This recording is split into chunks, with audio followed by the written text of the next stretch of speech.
नमस्ते एवरीवन, आज की क्लास में आपका स्वागत है। आज हम इंटरनेशनल मार्केटिंग के एक topic product planning and development पर बात करेंगे। क्या होता है प्रोडक्ट प्लानिंग और डेवलपमेंट, उस पर हम आज डिस्कस करेंगे।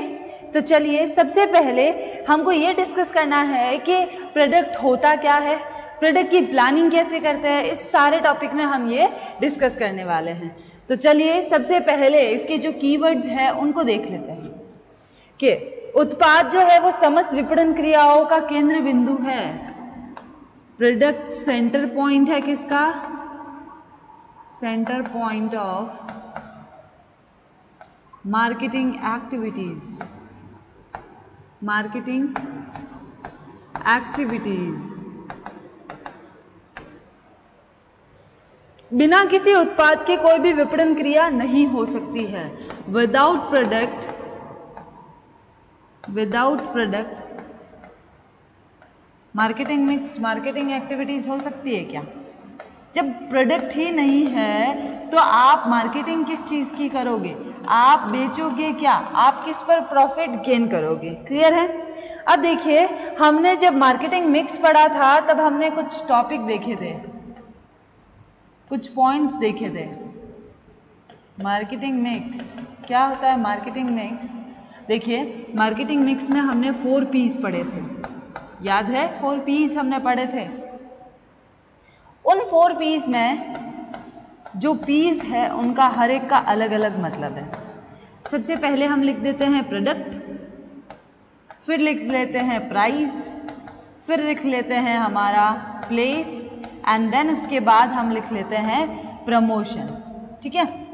तो यहाँ पर यही बात कही गई है कि देखो, इस पूरे टॉपिक को समझने से पहले आपको ये समझना जरूरी है कि एक प्रोडक्ट की क्या अहमियत होती है, उसको प्लान कैसे किया जाता है, उसका डेवलपमेंट कैसे किया जाता है, प्रोडक्ट होता क्या है, ये सारी चीजें।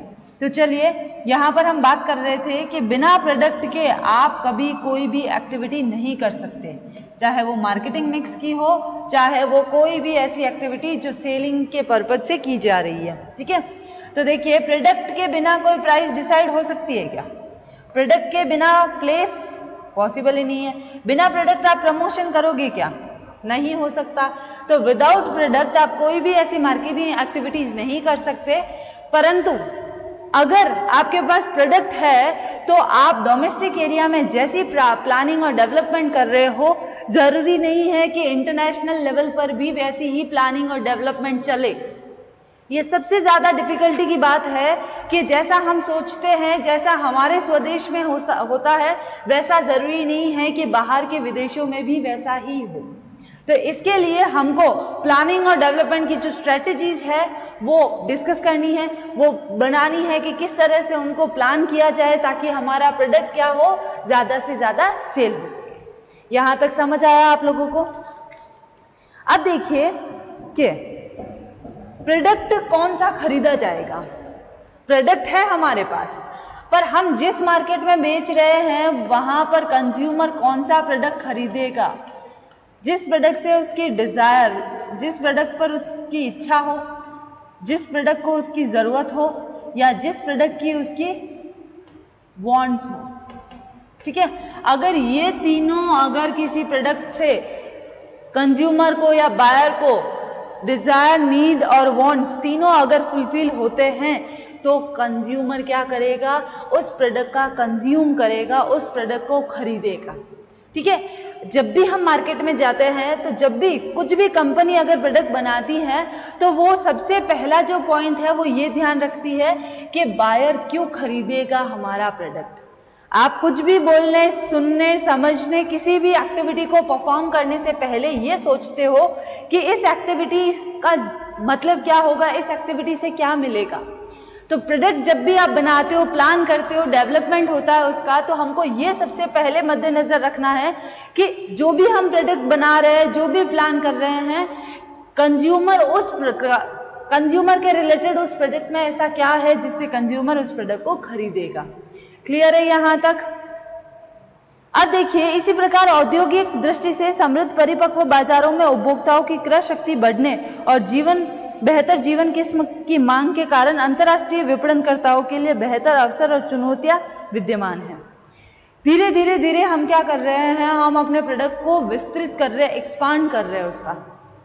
तो हमको नए नए एनवायरनमेंट मिल रहे हैं, नई नई फैमिलीज मिल रही है, नए नए बायर्स मिल रहे हैं, जिसकी वजह से जिन फैमिलीज का जिस तरह से ग्रोथ हो रहा है या लिविंग स्टैंडर्ड बढ़ रहा है, हमारे लिए एक प्रोडक्ट के लिए क्या हो रही है, अपॉर्चुनिटीज और हमारे लिए चैलेंजेस बढ़ रहे हैं। ठीक है, तो उन चैलेंजेस को फेस करने के लिए आज का हम ये टॉपिक डिस्कस कर रहे हैं, प्लानिंग एंड डेवलपमेंट। क्लियर है यहां तक? चलिए अब हम आगे बात करते हैं कि ऐसे क्या क्या चेंजेस है जिसकी वजह से वैश्विक कंपटीशन के कारण व्यवसाय के आधारभूत सिद्धांतों में व्यापक बदलाव आ रहे हैं।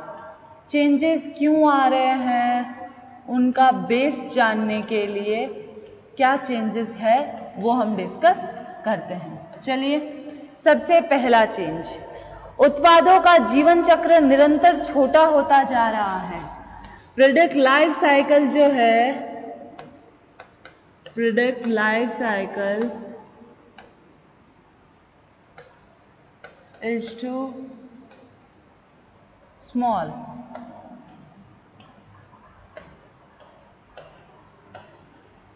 पहले क्या होता था, पहले के टाइम में ये होता था कि वहां पर हमारे जो सेलर्स है वो किंग माने जाते थे। पर आज के ज़माने में क्यों किंग माने जाते थे?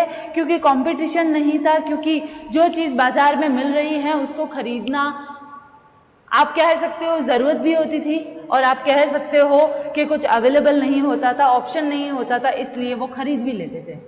पर आज के ज़माने में हर चीज़ का कंपटीशन दिन ब दिन बढ़ता गया है, इसलिए किसी भी प्रोडक्ट का लाइफ साइकिल ज़्यादा लंबा चलाने के लिए उसको क्या करने पड़ सकते हैं, कंपटीशन में टिकने के लिए कुछ चेंजेस करने पड़ सकते हैं। सेकेंड चेंजेस क्या है, गुणवत्ता का महत्व निरंतर बढ़ता जा रहा है। इंपॉर्टेंस किसको मिल रही है? क्वालिटी को। आज इंपॉर्टेंस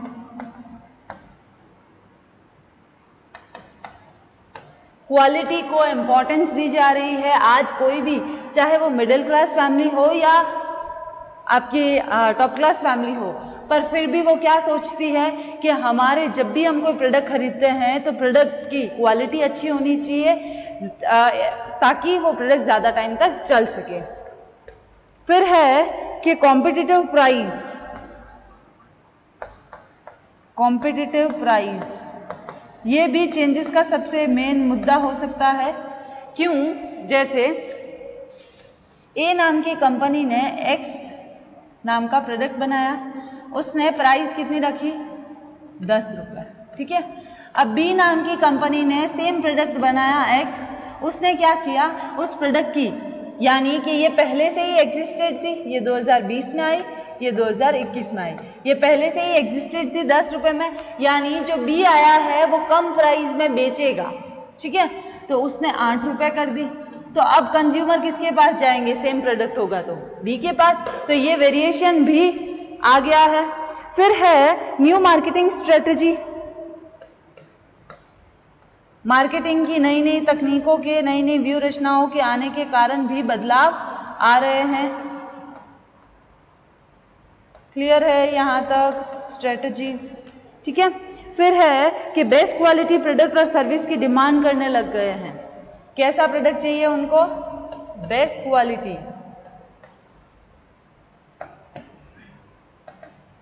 ये देखिए, demand for best product quality. Clear है यहाँ तक? ये था हमारा कि हमारे क्या क्या चेंजेस आए हैं जिसकी वजह से हम क्या कर रहे हैं, अपने प्रोडक्ट प्लानिंग में कुछ वेरिएशन लाना चाहते हैं। तो आइए अब हम बात कर लेते हैं हमारे, अब तक हमने ये देखा हमने प्रोडक्ट प्लानिंग क्यों हमने ये टॉपिक चूज किया है, क्यों इस टॉपिक को हमने प्रोडक्ट जो हमारा ये जो सेंटर पॉइंट है वो हमने प्रोडक्ट को माना है। हमने प्रोडक्ट बहुत सुन लिया। अब हम ये सुनना चाहते हैं कि आखिर ये प्रोडक्ट होता क्या है, क्या है ये उत्पाद। तो उसको पढ़ लेते हैं कि प्रोडक्ट क्या होता है। प्रोडक्ट होता क्या है उसके बारे में बात कर लेते हैं। चलिए, a product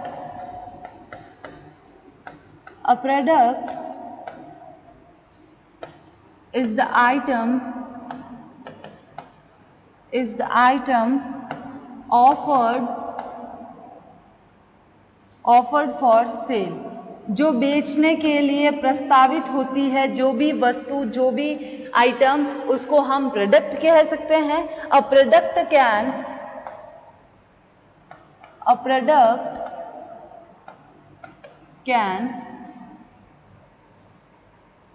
can be a service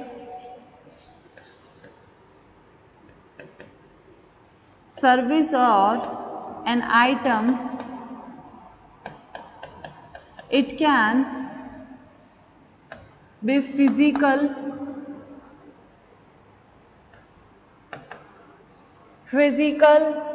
or in virtual or cyber form. Clear है यहां तक? देन उसके बाद every product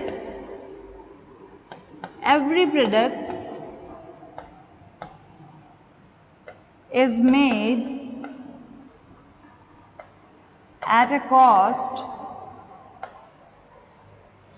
and each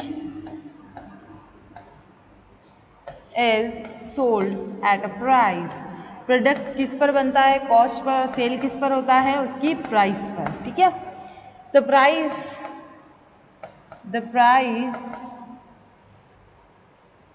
that can be charged, price किस पर चार्ज होती है? किस पर डिपेंडेड है? कैसे चढ़ाते हैं हम प्राइस को? किस बेस पर? On the marketing, the quality and the segment that is targeted. उत्पाद का मतलब होता है जो आइटम हमको सेल करने के लिए ऑफर की जाती है, वो हमारा उत्पाद माना जाता है। ये देखिए, a product can be a service और एन आइटम। प्रोडक्ट जो होता है वो सर्विस भी हो सकती है और एक आइटम भी हो सकती है। It can be physical, virtual और a cyber form. Every product is a made at a cost and each is a sold at a price.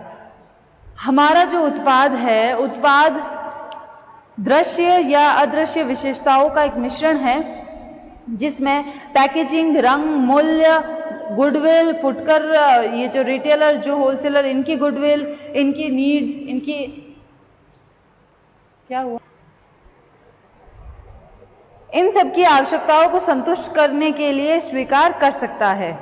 यानी कि हमने जैसे मार्केटिंग में जो पढ़े हैं, जैसे मार्केटिंग मिक्स में हमने पढ़े थे ना 4 P's, ठीक है, 4 P's या फिर नीड वांट्स। अगर किसी कस्टमर की नीड और वांट्स को अगर वो फुलफिल करता है तब जाकर वो प्रोडक्ट खरीदेगा। अब वो प्रोडक्ट खरीदेगा क्यों? ये प्रोडक्ट की हमको क्वालिटीज और उसकी क्वांटिटी, क्वालिटीज और उसकी जो कैरेक्टरिस्टिक्स है उनको देखने के बाद हमको पता चल सकता है। तो आइए अब हम प्रोडक्ट को देख लेते हैं कि प्रोडक्ट का क्लासिफाइड, हमने प्रोडक्ट को 2 पार्ट्स में किया है। प्रोडक्ट को हमने क्लासिफाइड 2 पार्ट्स में किया है। सबसे पहला है हमारा कंज्यूमर प्रोडक्ट।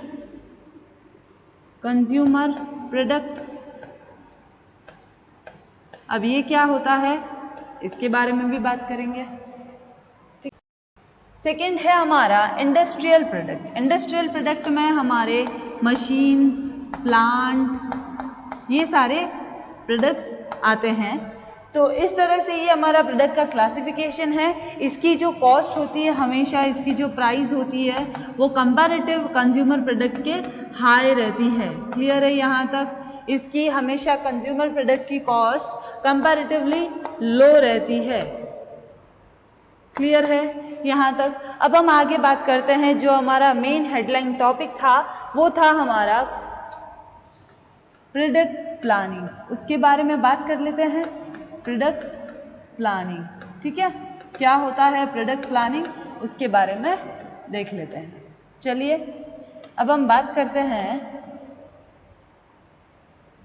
प्रोडक्ट प्लानिंग की। क्या होता है product planning? Product planning is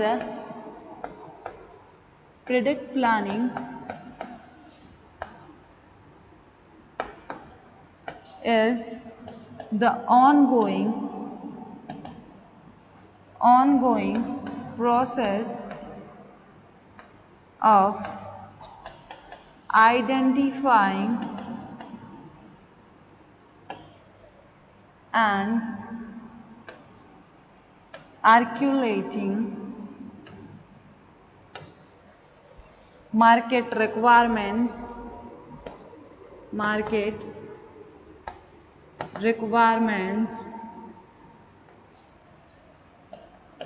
that define a product's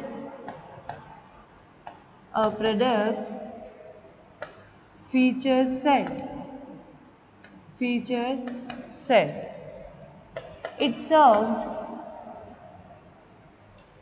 as the basis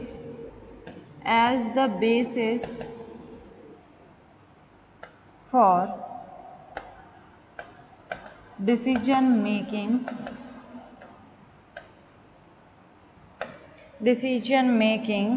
about price, distribution and promotion. Product planning is the ongoing process of identifying and articulating market requirements that define a product's feature set. It serves as the basis for decision making about price, distribution and promotion. Product planning is also mean by which companies or business can respond to long-term challenges within the business environment.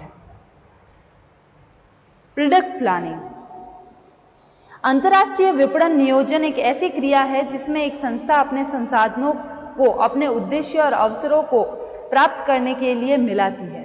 अपने संसाधनों को अपने उद्देश्य और अपनी opportunities को gain करने के लिए अपनी कंपनी के अंदर मिलाती है। इसमें एक संस्था यह निर्णय लेती है कि भावी फॉरेन, जो फ्यूचर के लिए फॉरेन मार्केट को मद्देनजर रखते हुए वो क्या करती है, अपने पास जो भी रिसोर्सेज होती है जैसे कैपिटल, प्रोडक्ट मैनेजमेंट, इन सब का किस प्रकार यूज करेगी, वो सारा कुछ हम प्लानिंग करेंगे और वो हमारा प्लानिंग क्या माना जाता है, प्रोडक्ट प्लानिंग। ठीक है, यानी इसमें कोई भी उत्पाद, प्रोडक्ट्स हमेशा कॉम्पिटिटिव प्रोडक्ट के लिए एक क्षेत्र का भाग होता है। क्रेता इस प्रतियोगी क्षेत्र में से अपने उत्पाद का चयन करता है। वह किस निर्माता या विक्रेता के उत्पाद को चयन करता है, यह बहुत सारे पॉइंट्स पर डिपेंड करता है। जैसे हमारे प्रोडक्ट कहाँ पर अवेलेबल है, अवेलेबिलिटी है या नहीं, हमारे प्रोडक्ट की क्वालिटी क्या है, प्राइस क्या है, जो प्रोड्यूसर है उसकी गुडविल क्या है, इन सारी चीज़ों पर ध्यान रखकर ही हमारी क्या बनाई जाती है, प्रोडक्ट प्लानिंग की जाती है। तो प्रोडक्ट प्लानिंग हम कह सकते हैं, product planning is often achieved by management the product throughout its life cycle, using various marketing strategy include product extension, improvements, increased distribution, price changes and promotion. It involves understanding the needs and wants of crores customers groups, so product can target key customers' desire and allow a firm to predict how a product will receive within a market upon launch. हम ये कह सकते हैं कि हमारा product हम उस market में कैसे बेहतर बना सकते हैं, ये हमको वहाँ डिसाइड करना है।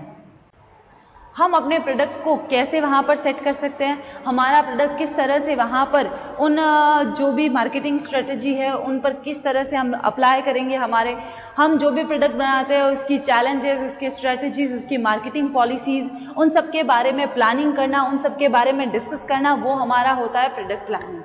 क्लियर है यहाँ तक? अब हम बात करते हैं कि ये जो हमने जो भी एक्टिविटीज बताई है उनको बाजार की आवश्यकताओं को पूरा करने के लिए किसी उत्पाद की आवश्यकता करने की निहित में है। उन्हें उत्पाद नियोजन और विकास कार्य में सम्मिलित किया जाता है। अंतर्राष्ट्रीय बाजार में एक फर्म द्वारा सफलता बुनियादी रूप से ऐसी वस्तुओं के उत्पादन पर निर्भर करती है जो संभावित ग्राहकों की आवश्यकता और अपेक्षाओं के अनुरूप हो। जब मैंने ये टॉपिक स्टार्ट किया था तब मैंने एक एग्जाम्पल दिया था कि जो कस्टमर्स होते हैं, एग्जाम्पल या रियलिटी जो भी मान लो आप, ठीक है, उसमें कस्टमर क्या देखता है प्रोडक्ट खरीदने से पहले? नीड्स, वांट्स और डिजायर। इन चीजों, ये अगर पॉइंट किसी प्रोडक्ट में अगर कंज्यूमर को दिखते हैं तो कंज्यूमर डेफिनेटली उस प्रोडक्ट को बाय करने, खरीदने के लिए तत्पर रहेगा, क्योंकि उसको रीजंस मिल जाएंगे कि वो प्रोडक्ट क्यों खरीदना चाहता है। क्लियर है यहाँ तक? ठीक है। अगर कंज्यूमर, सबसे पहले जब भी हम प्लानिंग करें तो हमको ये ध्यान रखना है कि हमारा प्रोडक्ट क्यों खरीदेगा एक कस्टमर, वाय, हमारा ही क्यों बाकी कॉम्पिटिटर से हम बेहतर है या बाकी कॉम्पिटिटर का प्रोडक्ट क्यों नहीं खरीद सकता। तो जो बाकियों ने नहीं किया है वो आप अपनी प्लानिंग में, अपनी स्ट्रेटेजी में, अपनी पॉलिसीज में ऐड करके क्या कर सकते हो, अपनी प्रोडक्ट प्लानिंग को बेटर बना सकते हो। क्लियर है यहाँ पर? अब इसके लिए देखो आपको कौन कौन सी बातें ध्यान रखनी है। इंपॉर्टेंट जो पॉइंट्स है जो प्रोडक्ट प्लानिंग करते टाइम आपको ध्यान रखनी है वो है मोस्ट इम्पॉर्टेंट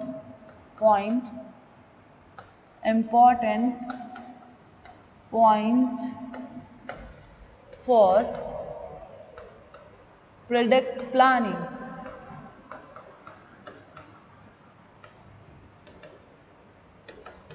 ठीक है, अब क्या इंपॉर्टेंट है उस पर बात करते हैं। सबसे पहली जो इंपॉर्टेंट बात है वो ये है कि उत्पाद के बारे में खोजबीन करना, यानी आप क्या करोगे, फाइंड करोगे, स्क्रीनिंग करोगे, ठीक है, अबाउट प्रोडक्ट या फॉर प्रोडक्ट। उत्पाद के लिए क्या करना है, आपको खोजबीन करनी है। अंतर्राष्ट्रीय बाजार में उत्पाद को बनाने और बेचने से पहले उत्पाद के बारे में खोजबीन की जाती है ताकि उपभोक्ताओं की इच्छा है, हम कैसा प्रोडक्ट बना रहे हैं, क्या हमारा प्रोडक्ट उन कस्टमर, जिस मार्केट में हम सामान बेच रहे हैं वहां पर उन कस्टमर्स के लिए सूटेबल है या नहीं है। फिर है कि व्यवहारिकता का पता लगाना है कि आप प्रैक्टिकल उसमें या फिर उसका बिहेवियरल नॉलेज होना चाहिए आपके पास।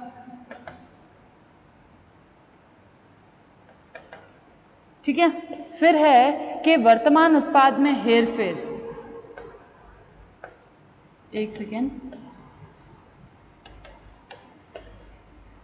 Alteration in present product, present का जो प्रोडक्ट है उसमें ऑल्ट्रेशन करके क्या कर सकते हो, आप अपनी प्लानिंग को बेटर बना सकते हो। फिर है कि आप क्या कर सकते हो, उत्पादन परित्याग, यदि किसी उत्पाद का निर्माण या विक्रय पहले से ही किसी विदेशी बाजार में किया जा रहा है लेकिन उस उत्पाद की बिक्री क्रमशः कम होती जा रही है तो और प्रतियोगिता बढ़ रही है और लाभ कम होते जा रहे हैं, तो आप उस उत्पाद को बंद करने का डिसीजन ले सकते हो, यानी स्टॉप, या फिर आप क्या कर सकते हो, उसका डिक्लाइन लेवल समझ सकते हो। क्लियर है? इन चार बातों को ध्यान में रखते हुए हमको क्या करना है, अपना प्रोडक्ट प्लानिंग तैयार करना है। तो प्रोडक्ट प्लानिंग के आगे के इसके बारे में आगे बहुत सारे ऐसे पॉइंट स्टेप्स है जिनके बारे में हम नेक्स्ट क्लास में डिस्कस करेंगे। तो आज की क्लास यहीं खत्म होती है जिसमें हमने प्रोडक्ट प्लानिंग के बारे में पढ़ा, प्रोडक्ट कितने टाइप के होते हैं, फिर प्रोडक्ट के बारे में पढ़ा और इसके कुछ इंपॉर्टेंट पॉइंट्स देख लिए। तो आज की क्लास यहीं खत्म करते हैं। Thank you.